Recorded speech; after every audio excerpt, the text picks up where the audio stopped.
The alarm echoed through the Varan command station like a scream. Red lights flashed across every corridor and deck. Officers of a dozen species froze, staring at the ceiling as if the sound came from the heavens. In 40 years, that alarm had only sounded twice, and both times it had signaled the same terrifying truth. Humans were coming. High Commander Zethar stood in the command deck, forearms clasped behind his back. His gray skin had paled, and the scales along his neck rose in fear, a primal instinct his species had never outgrown. On the main view screen, a single red dot moved across the star map at impossible speed. "Confirm the signature," he said. His voice steady but tremulous. Vithira, a young Phylaxian sensor officer, ran the scan 3 more times. "Confirmed, High Commander. The vessel's energy signature matches human military specifications. It is a Defender-class warship, traveling at 4 times our maximum speed. Estimated time of arrival, 6 hours." Zethar closed his eyes, memories of the war flooding back. He had been barely old enough to serve when the Coalition sent a fleet of 100 ships to claim Earth. Only 12 returned. "Begin evacuation procedures," he ordered. "All civilians leave immediately. Military personnel will remain on standby. No engagement without my direct command." Vithira hesitated. "High Commander, it is only 1 ship. We have 15 vessels. Surely we can defend ourselves." Zethar placed a hand on her shoulder. "You were born after the war. You've read the reports, seen the recordings, but you don't understand. 1 human ship could destroy this entire station, and it would not even struggle to do it. 6 hours away, the human warship Relentless cut through space like a blade through water. It was not the largest or most heavily armed, but it was fast and deadly." Captain Daniel Carter read the mission briefing for the 10th time. 3 weeks prior, the colony ship Horizon, carrying 2,000 civilians, had vanished en route to the outer territories. No debris, no signals. Only a void. "Captain," Lieutenant Commander Katie Morgan said at the tactical station, "I'm detecting nothing in the immediate area. Space is clean for 1,000,000 kilometers." Carter's jaw tightened. "Expand the sensors. Look for anomalies, energy patterns, gravitational disturbances, anything." Dr. Nathan Brooks scanned quickly. "Captain, faint energy signatures 2 light-years away.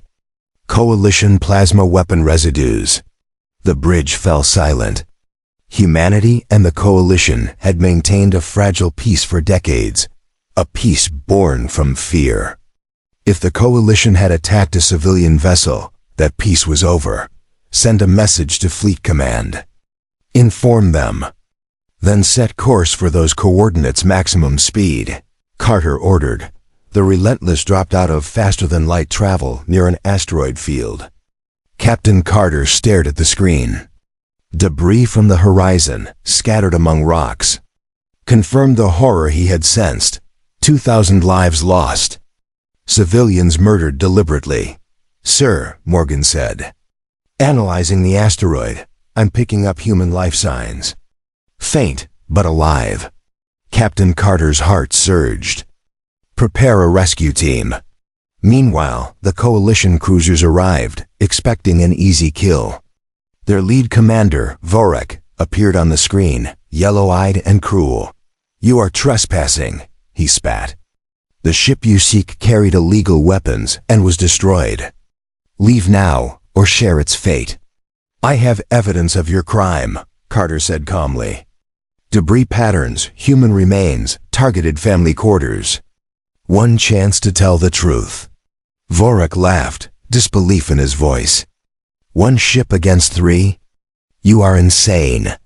The battle began. Plasma bolts screamed across space. The Relentless moved impossibly, dodging, twisting, accelerating in ways the Coalition deemed impossible. Missiles detonated harmlessly against its shields. Railguns fired, obliterating cruiser systems in seconds. On the asteroid below, Sergeant Kevin Cole and his Marines rescued 73 survivors from the destroyed horizon. Families had been slaughtered, yet hope survived in those few lives. With survivors aboard, Carter ordered full offensive. The Relentless unleashed precision strikes, disabling all 3 cruisers in minutes without destroying their crews. Every calculation, every rule of warfare the Coalition relied on, was shattered. High Commander Zether watched in horror. Humans had not just returned, they had grown stronger, smarter, and deadlier. Carter brought the crippled cruisers back to the Coalition's central station for trial. Evidence was undeniable. The Coalition signed a treaty recognizing human territorial boundaries and agreed to reparations for the survivors. Humanity had delivered justice and reminded the galaxy why it was never to be underestimated. Captain Carter stared at the stars. Set course for home. Our people are waiting. The Relentless jumped to faster than light, leaving behind a galaxy that had learned an old lesson anew. When humans are watching, when humans remember, there is no mercy for those who harm the innocent.